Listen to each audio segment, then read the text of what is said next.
여러분 안녕하십니까? BTV 뉴스입니다. 최근 부산시가 내년에 민자사업 관리 운영 기간이 끝나는 백양터널에 대한 통행료를 계속 징수한다고 밝혔습니다. 시는 무료화로 인해 예상되는 교통 혼잡을 피하기 위해 유료화를 유지하기로 했다고 밝혔는데요. 민자사업 관리 운영 기간이 끝났는데 유료화를 유지하는 것은 이번이 처음이지만 부산 시민사회단체는 철회를 촉구하고 있습니다.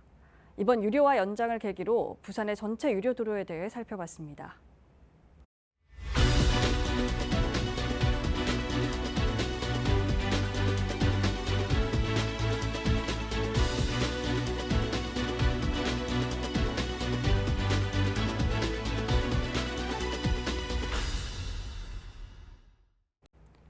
부산은 전국에서 유료도로가 가장 많은 곳입니다.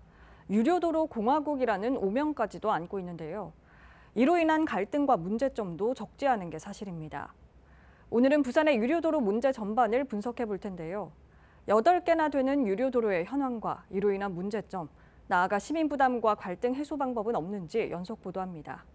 가장 먼저 부산 유료도로 현황을 장동원 기자가 정리했습니다. 강서구 명지 오션시티에서 해운대 센텀시티까지 해안순환도로를 달립니다. 을숙도 대교를 시작으로 2개 지하차도, 1개 터널, 해상교량 3개를 지납니다. 요금 1,400원이 결제되었습니다. 요금 800원이 결제되었습니다. 이 구간 요금소만 4곳, 지불한 통행료는 4,600원입니다. 부산에는 모두 8곳의 유료도로가 있습니다. 을숙도 대교와 부산항대교, 광안대교, 거가대교를 비롯해 천마산터널, 백양터널, 산성터널, 수정터널입니다. 요금은 소형차 기준 900원에서 1,500원, 거가대교는 전국에서 가장 비싼 10,000원입니다. 도로에 따라 요금 징수 기간은 25년에서 40년까지 제각각인데 거가대교는 2050년까지 요금을 내야 합니다. 부담이 당연히 되죠. 고속도로도 아니고 무슨 내가 집이 다 좁은데 가족도 놀러 간다. 을숙도 안 넘어가고 학원으로 가는 수도 있죠. 좀 돌러 가도. 그런 때는 있죠. 1,400원이니까 왔다 갔다 2,800원이니까. 부산은 전국에서 유료도로가 가장 많은 곳입니다. 전국 특광역시와 비교해보면 많게는 8배, 적게는 2배 정도입니다. 부산 인구보다 3배가량 많은 서울이 5곳, 광주는 3곳, 인천과 대구가 2곳, 대전과 울산은 1곳이 있습니다. 네, 제가 서울에서 근무했었을 때는 거리가 좀 있었는데도 하루에 통행료를 낼 때가 거의 없었는데 부산에 와서는 이제 거리가 비슷해도 하루에 통행료를 한 3-4번 내면서 통행료가 너무 많이 나오는 것 같아요. 시민 부담을 줄이기 위해 광안대교와 을숙도대교는 출퇴근 시간 할인 요금을 적용하고 유료도로를 연속 통과할 경우 2번째 도로부터는 200원씩을 할인하고 있습니다. 하지만 앞으로 부산 유료도로는 더 늘어납니다.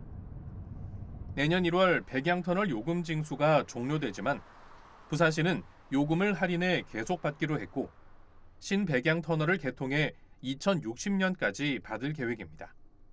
또 2026년 개통 예정인 만덕센텀 간 지하 고속화도로를 비롯해 대규모 도로 건설 계획들이 계속해서 민자 사업으로 추진됩니다. 차량 통행은 더욱 빨라지고 편해지지만 시민 부담을 담보로 하고 있습니다. 이 같은 상황이 계속된다면 유료도로 공화국이라는 오명은 떨치기 어려워 보입니다. BTV 뉴스 장동원입니다. 보신 것처럼 부산 3배 인구 규모의 서울이 5개, 인접광역시인 대구는 2개, 이에 비해 부산은 8개나 되다 보니 유료도로 공화국이라는 오명이 붙을 수밖에 없었을 텐데요. 그렇다면 부산에는 왜 이처럼 많은 유료도로가 만들어졌을까요? 이 소식은 박재한 기자가 전해드립니다.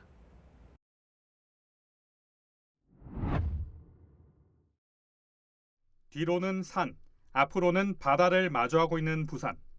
동서남북으로 도로망이 연결되지 못하고 단절된 구간이 많습니다. 부산 전체 도로 가운데 경사도가 10도 넘는 구간은 54%에 달합니다. 강서 지역을 제외하면 대부분이 구릉성 산지입니다. 도로 폭도 좁습니다. 폭이 12m 이하의 소로가 절반이 넘는 61%를 차지하고 있습니다. 배산임해라고 하거든요. 부산의 도시 구조가. 그래서 바다를 앞두고 산을 등지고 있다 보니 도로망을 형성하기 상당히 어려운 구조거든요. 그래서 사실은 이제 시간이 지나면 지날수록 교통 수요가 계속 늘어나고 있고 사회생활이 다양해지면서 이동하는 양이 계속 늘어나고 있다고요. 그래서 그런 것들을 다 받아내기 위해서는 산을 뚫어야 되고 교량을 만들어야 되는 이런 상황이 있습니다.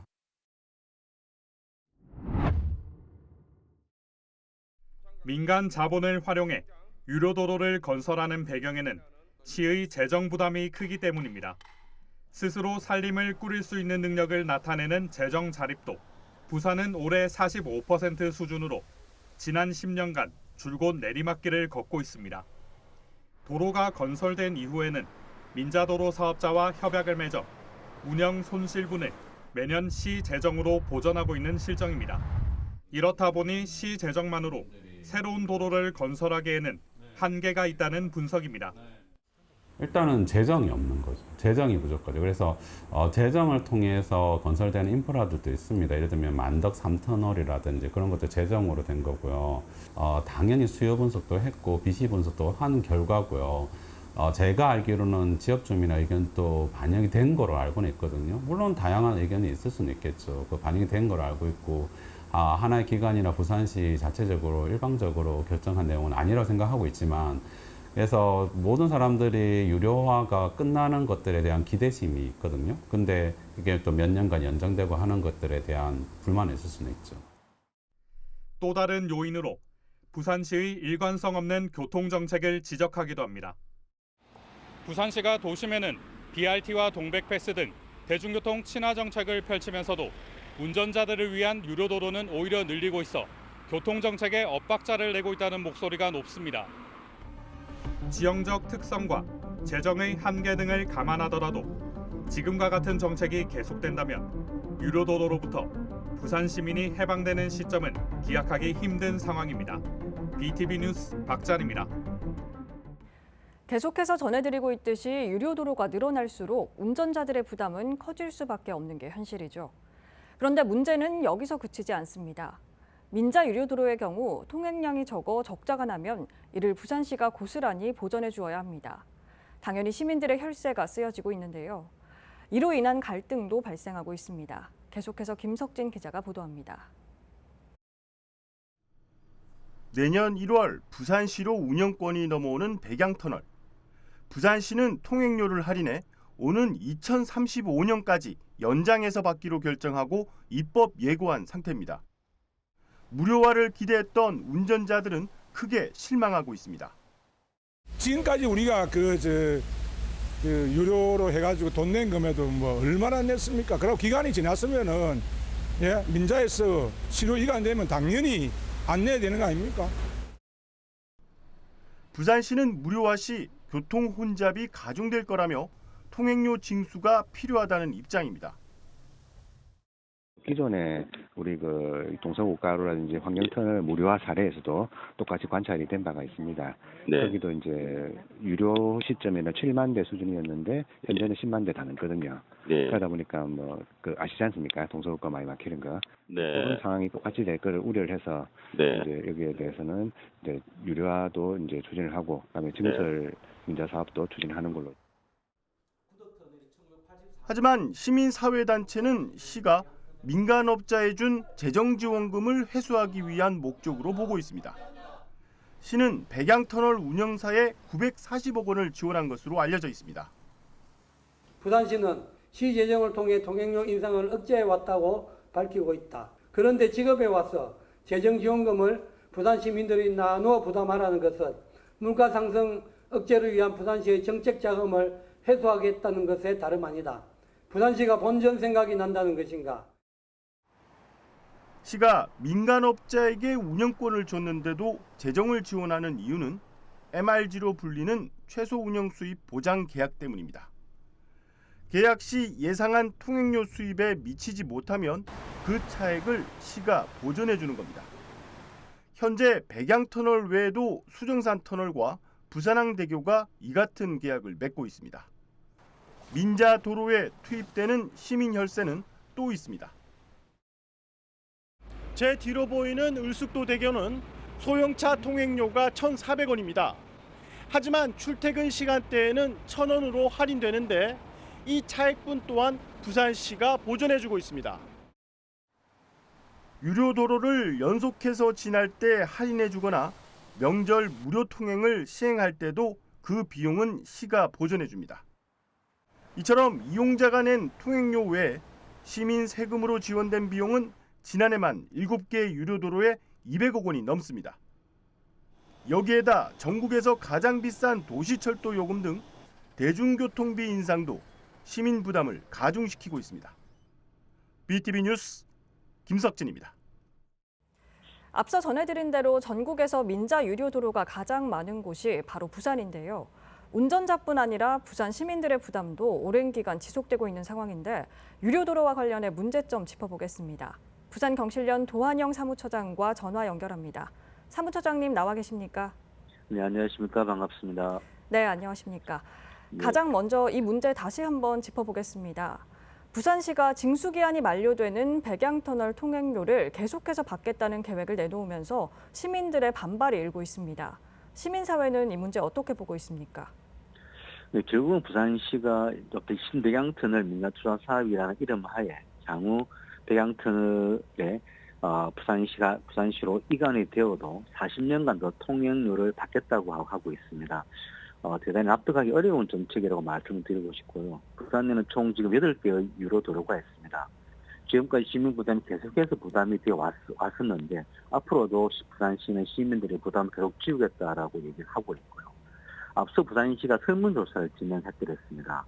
시민들의 86%가 무료화해야 된다고 답을 하고 있고요. 이 지금 백양터널의 유료화 어떤 결정 과정에서 시민들의 의견이 충분히 반영되지 않은 일방적인 결정이고 사업 추진이라고 보여지기 때문에 저희들이 볼 때는 부산시의 백양터널에 대한 유료화 추진을 중단하고 우선 시민들과 소통 협의해서 결정할 것을 강력히 촉구하고 싶습니다. 네, 백양터널의 유료화 연장에 시민 반대가 거센 또 다른 이유는 수정터널과 같은 이 징수기한 만기가 다가오는 다른 곳들도 백양터널처럼 유료화가 연장되지 않을까 하는 우려 때문인데요. 어떻게 생각하십니까? 네, 맞습니다. 사실 현재까지 부산시로 이관된 민자 유료 도로 중에 유료화를 유지한 곳은 한 군데도 없습니다. 구덕터널도 마찬가지고요. 그리고 황령터널, 만덕터널 실질적으로 다들 이제 민자 유료 도로 사업을 추진했지만은 계약 기간이 끝났을 때는 다들 무료로 전환이 되었습니다. 하지만은 이번 백양터널 같은 경우는 내년 1월에 부산시로 이관이 되어도 그 부산시는 계속적으로 이제 유료화를 하겠다고 하고 있고요. 실제로 2017년도에 이제 수정터널이 이제 계약 기간이 끝나는데 어쩌면 이 역시 유료화에 대한 우려가 나올 수 있기 때문에 실질적으로 향후에 대한 이력을 충분히 고려한다고 하더라도 제가 볼 때는 이번 백양터널의 유료화 추진은 좀 적절하지 않다는 말씀을 드리고 싶습니다. 이 모든 문제가 유료 도로가 많기 때문에 벌어지는 일이겠죠. 네. 부산이 전국에서 가장 많은 유료 도로가 있습니다. 그만큼 시민들의 교통 물가 비중이 높고 부담 역시 클 수밖에 없을 텐데요. 어느 정도입니까? 네, 사실 이제 그 부산 소비자 물가가 지난 4월까지 9개월 동안 계속 3% 정도의 인상돼 왔더랬습니다. 지난 이제 2월 달에 봤을 때는 이제 부산 소비자 물가 상승률이 3.5%였거든요. 전국 17개 광역시도에서 가장 높았습니다. 이 중에 이제 실질적으로 소비자 물가에서 많이 차지하고 있는 것 중에 하나가 교통비입니다. 교통비가 지금 5% 최근에는 5%까지 인상이 됐거든요. 전년 동월 대비해서. 그렇기 때문에 실질적으로 매우 높은 비중과 인상을 차지하고 있기 때문에 이런 와중에 다시 이제 백양터널의 유료화를 추진한다는 것은 서민들에 대한 교통비에 대한 부담을 더욱더 가중하기 때문에 부산시는 다시 한번 좀 제거했으면 하는 바람입니다. 말씀하신 것처럼 시민들의 교통비 부담과 유료 도로로 인한 갈등을 해소하기 위한 노력들이 필요할 텐데 어떤 방향의 정책이 필요할까요? 근본적으로는 굳이 이번 신백양터널 사업의 증설 사업이 필요한지에 대한 저는 그 근거가 맞는지에 대한 결국은 수요 예측이 맞는지 사실 의문이 좀 됩니다. 현재 인구는 계속해서 감소하고 있는 측면이 있기 때문에 과연 이 수요에 대한 부분에 대한 실질적으로 고민이 좀 되는 것도 있고요. 어쩌면은 만약에 외곽에 대한 도로를 오히려 건설하는 것이 좀 더 필요해 보이지 않겠는가. 한 곳으로 집중되는 것이 아니라 오히려 분산하는 정책이 저는 더 필요하기 때문에 외곽에서 도심으로 들어오는 방안을 좀 더 강구하는 것이 낫겠다는 말씀을 드리고 있고요. 그리고 철도라든가 지하철, 시내버스, 결국은 대중교통을 좀 더 활성화하는 정책들을 펼쳐내는 것이 어쩌면은 또 하나의 중요한 어떤 방안이 될 수 있겠다는 말씀을 드리고 싶습니다. 네, 오늘 말씀 감사합니다. 지금까지 부산 지역 유료도로 관련 문제점과 향후 방향성에 대해 도한영 부산 경실련 사무처장과 이야기 나눠봤습니다. 부산시의 도로 건설 정책은 원활한 교통 흐름과 함께 시민 편의를 높이기 위한 목적이었을 텐데요. 고금리 고물가가 지속되면서 시민 부담이 커지는 상황에서 여기에 전국에서 가장 많은 유료도로로 인해 그 부담이 배가 된다면 과연 시민을 위한 정책이라 할 수 있을까요? 부산시가 가장 우선해야 할 것은 이용객, 시민 우선의 교통정책임을 잊지 않길 기대해 봅니다.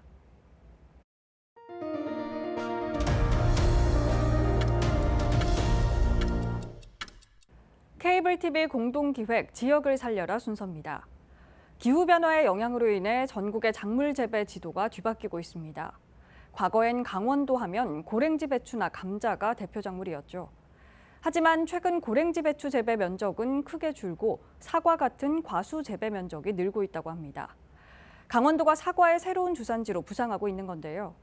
오늘은 기후 위기를 새로운 기회로 만들어가고 있는 지역 농업 현장을 찾아가 봅니다. 정승환, 전소연 기자가 현장 취재했습니다. 영화 엽기적인 그녀 촬영 장소로 유명한 강원도 정선의 세비제 일대입니다. 해발고도 600m 이상에 자리 잡고 있어 고랭지 작물 재배지로도 잘 알려진 곳입니다. 한여름에도 날씨가 선선해 여름철에도 배추 생산이 가능합니다. 이런 기후 특성 덕에 태백산맥 일대는 우리나라 고랭지 채소의 주요 산지로 자리 잡았습니다. 강릉과 삼척, 태백, 평창, 정선 등 5개 지역의 생산량만 전국 생산량의 90% 이상을 차지할 정도입니다. 전부가 여기가 거진 배추밭이었어요. 하지만 최근 5개 시군의 고랭지 작물 재배 면적은 크게 줄었습니다. 고랭지 배추 재배지는 10년 사이 40%가 줄었습니다. 축구장 3,000개에 달하는 배추밭이 사라진 겁니다. 무 재배 면적도 감소했습니다. 기후변화 영향으로 작황이 안 좋아지면서 농가들이 고랭지 채소 재배를 포기하고 있기 때문입니다. 고랭지 배추의 주요 생산지인 대관령의 경우 30여 년간 평균 최고 기온이 2.2도 올랐습니다. 저온성 채소인 무배추를 키운다는 게 생각보다 어려운 상황으로 되고 있고요. 어떤 장마의 패턴도 바뀌고 있고요. 이런 것들이 무름병이라든지 여러 가지 병해충을 유발하고 대신 양배추와 대파, 사과 등 대체 작물의 재배 면적은 크게 늘었습니다. 특히 사과의 경우 10년간 재배 면적이 3배가량 넓어졌습니다. 이곳은 10여 년 전까지만 해도 배추나 무 같은 고랭지 채소를 기르던 곳인데요. 지금은 사과를 재배하는 과수원으로 바뀌었습니다. 수십 년간 했던 배추 농사를 그만뒀지만 농가들의 반응은 좋습니다. 고랭지, 무배 좀 하다. 소득면에서 무배 일도 힘들고 사과를 좀 했으면 어떨까 싶어가지고 했는데 잘 된 것 같아요. 기후변화의 영향으로 강원도의 작물 재배 환경도 크게 변화하고 있습니다. 최근엔 재배 한계선이 북상하면서 강원도가 새로운 사과 주산지로 떠오르고 있는데요. 사과 농사를 짓기 위해 강원도로 이주하는 사과 유목민도 생겨나고 있습니다.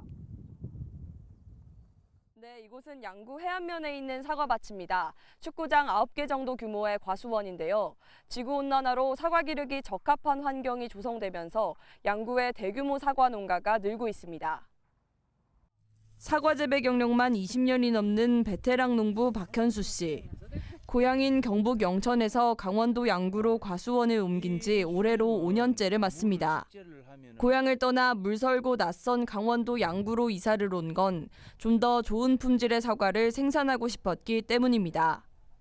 열대야 때문에 이제 사과가 아예 크지도 못하고 이제 멈춰버리니까 그런 것도 있고, 그리고 이제 각종 병해충 이런 거에 너무 이제 많이 힘들어 그런 과정을 많이 이제 겪었죠.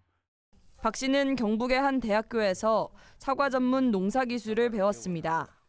향후 기후변화로 인해 사과 주산지가 북상할 것이란 전문가의 이야기를 듣고 강원도 양구로 이주 결심을 굳혔습니다. 결과는 대성공이었습니다. 경북 지역의 열대야 일수가 계속 늘어난 반면 열대야가 없는 강원도 양구 지역은 큰 일교차로 인해 사과를 키우기 적합한 지역이 된 겁니다. 고객들한테 사과를 택배를 보내고 했는데 그 고객들 반응이 굉장히 좋았어요. 아무래도 밤낮 기온이 차이가 있으면은 사과의 이제 경도가 좋아져요. 펀치볼이라 불리는 양구군 해안면은 기후가 서늘하고 일교차가 큰 분지 지형입니다. 덕분에 양구 사과는 아삭한 식감과 함께 단단한 과육과 달달한 맛을 자랑합니다.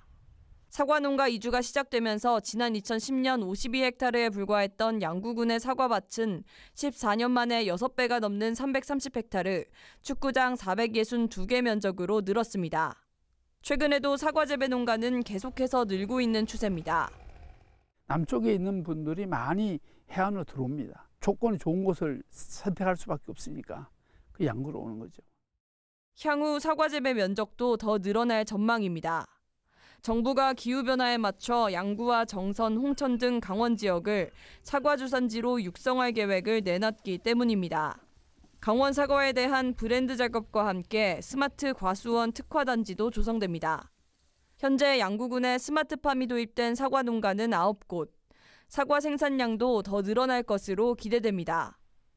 농가가 직접 이제 핸드폰으로도 틀 수가 있고 아니면 세팅을 해놓으면 스마트팜이다 보니까 저희가 토양 수분 센서를 해놨잖아요.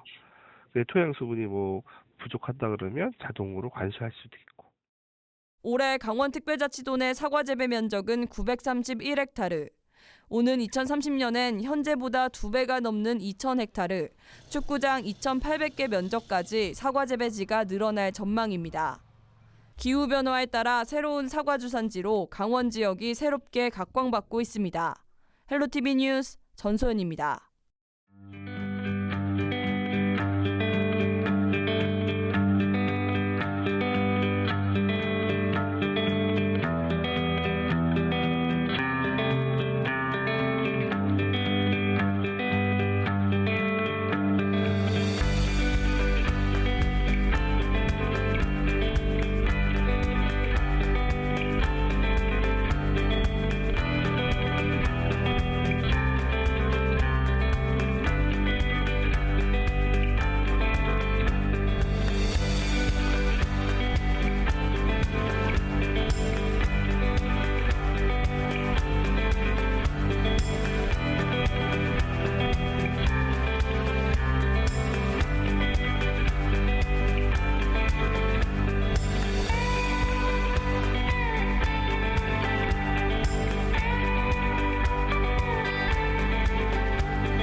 이상으로 BTV 뉴스를 마칩니다. 시청자에게 힘이 되는 뉴스로 다시 찾아뵙겠습니다. 고맙습니다.